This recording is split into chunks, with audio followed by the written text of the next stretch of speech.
Actually speaking, Krishna and Arjun are not separate. Arjun is the illusioned and confused mind. Krishna is the center of that mind. That is the relationship between Krishna and Arjun. Krishna is the heart of Arjun. That within you, which already knows, is Krishna.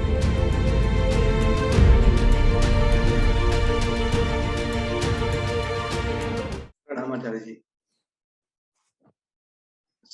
Sir, my name is Abhay Tilkoti. I've been studying you since the last 4 years, and today I'm really getting overwhelmed by getting this chance to communicate with you directly. So today I have, sir, two questions. My first question is as follows, sir. So as you have said in multiple of your videos, the cure to all the ills like consumerism, corruption, crime, etc. in a democracy is to uplift the people by spirituality, and you said that's our better. But sir, when even Kabir Sahib says that Chaya Maya Ek Si, but only very rare Birla knows this. And so even historically the clearest of Vedantic ideas got converted to organized religions.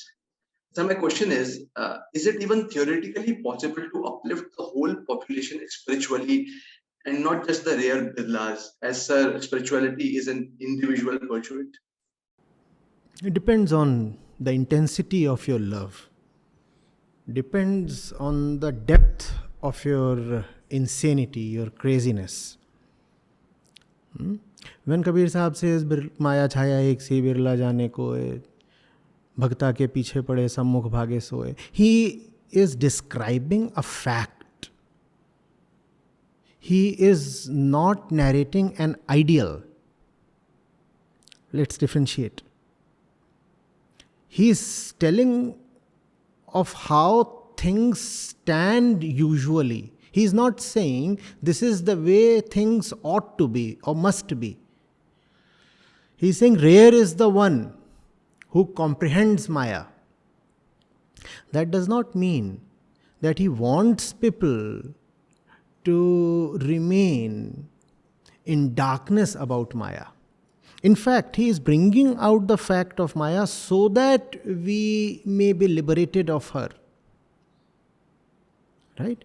So, while you are absolutely right that people who could really understand what's going on, what is this thing called life, existence, self, me, my desires, my actions, my beginning, my end, such people have been few. But then let's see that the consequence of such people remaining few has been disastrous. It is precisely because such people are in a minuscule minority that the earth is in such a poor shape today. And we are so close to an ultimate devastation.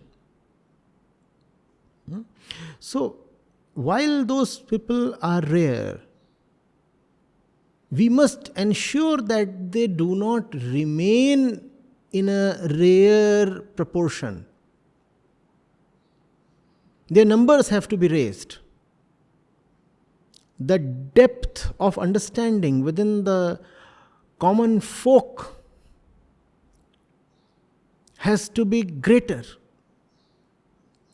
Else there is no hope, else there is no future, else there is no present even. Forget the future. So, yes, a lot of effort has to be made. The way we are born, the way our biological constitution is, obviously it is very, very difficult to go beyond our hormones, our instincts, our internal jungle, the very mandate of our DNA, and do something consciously purposeful in life. But even if it is difficult, it ought to be done. Else, why do we live? What is life for? Just to eat, sleep, make merry, procreate, and die? Surely that cannot be the purpose of life. The purpose of life then is to achieve those rare heights, to have the guts to dive into those rare depths. So that has to be done. That has to be done. And time and again, There have been people who have taken up this impossible project, and because it is impossible, hence I said you require a bit of insanity and you require a lot of love. Else the masses can be left to their fate.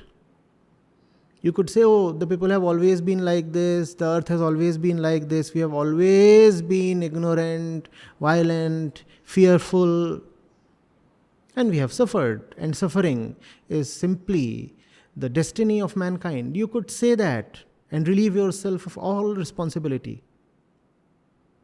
But is that what you want to do? Depends, as I said, on the depth of your love. You ought to have that fire. Even if you don't have it, you need to have it. What's the point in living a cold and frozen life? Right? You are cool when you are hot and burning. It's one thing to be cool, another to be cold. No? So, yeah. It's difficult, but it has to be done. Yeah.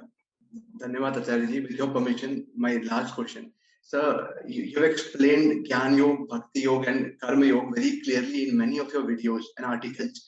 But sir, some organizations, some international societies try to situate Bhakti Yoga over all others, and sometimes blatantly claiming the material and physical existence of Brahman.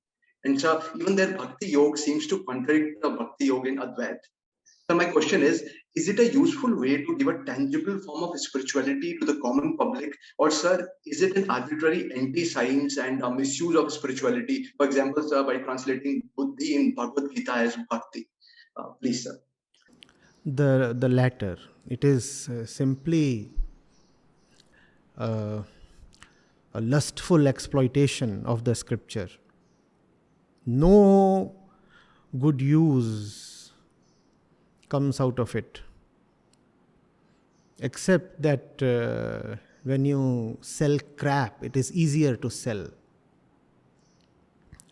The nature of consciousness is realization. Bhakti is inseparable from realization. If you talk of a type of devotion that spurns understanding, then that devotion is merely ignorance, servility, slavery. You are dumbing people down by talking of buddhi as bhakti.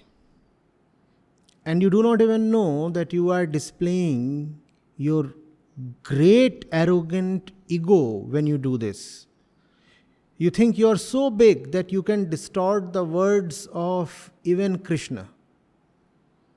And you tout yourself as a Krishna devotee. Calling yourself a Krishna devotee, you are distorting Krishna's words. Your ego is bigger for you than even Sri Krishna. And these few unfortunate movements in the last 100 years in India have done a lot of injustice to the spirit of religion, that is spirituality. The spirit of religion is spirituality. And any fellow with any faculty to understand would want to stay at an arm's length. Unfortunately, masses are gullible, and worse still, they want to remain gullible and ignorant, may I say even foolish. So they find a, a selfish and easy stake in acceding to the propaganda of such organizations. And there are a lot of them, just too many of them. That's the reason why the spirit of religion that is contained in Vedanta and only in Vedanta has to be brought to the fore. Otherwise, all kinds of deviants and all species of animals are having a field day. Everybody is raising a cult of his own, a following of his own. And you will find one thing common in among all these people and cults and gurus. They are mighty scared of Vedanta. The moment you talk of Vedanta, they start squirming. Some of them do not even agree that the Bhagavad Gita and Upanishads are higher than any other scripture in the Hindu domain. They would say, oh, well, yes, certain things are there in the Gita, but then we also have a lot of other books. Why do they want to talk of the other books? Because the other books present a somewhat lazy narrative that's easier to ingest, that's easier to be made a part of your existing ego and ecosystem. The other books are full of stories that entertain, stories that the ego can assimilate, stories that do not necessarily push you into the depths of understanding. And depths of understanding are dangerous because that's where the ego loses security. Your concepts are destroyed. Your existing worldview is challenged. Stories can be interpreted anyway, and even if you do not make any sense of the story, it still entertains.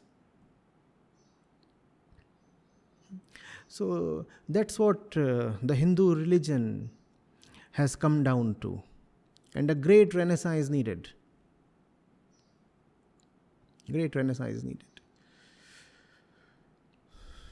Remember that devotion and realization are two names for the same happening. They are not two separate paths. The same thing, when you look at it from one place, you can call it as understanding. Look at it from another place, you call it as devotion. When you say devotion, what are you devoted to? You are devoted to understanding. Understanding. About the truth. About your central nature. Vedanta says, Bodho aham. I am understanding. And that's what the mind has to be devoted to, understanding. Devotion and understanding are therefore always together. If your devotion leaves you bereft of any depth of knowledge, realization, understanding, I repeat, it is not devotion, it is servility, and servility to ignorance. Dhanyavad, Acharya ji. Dhanyavad for these explanations. Thank you very much. Thank you.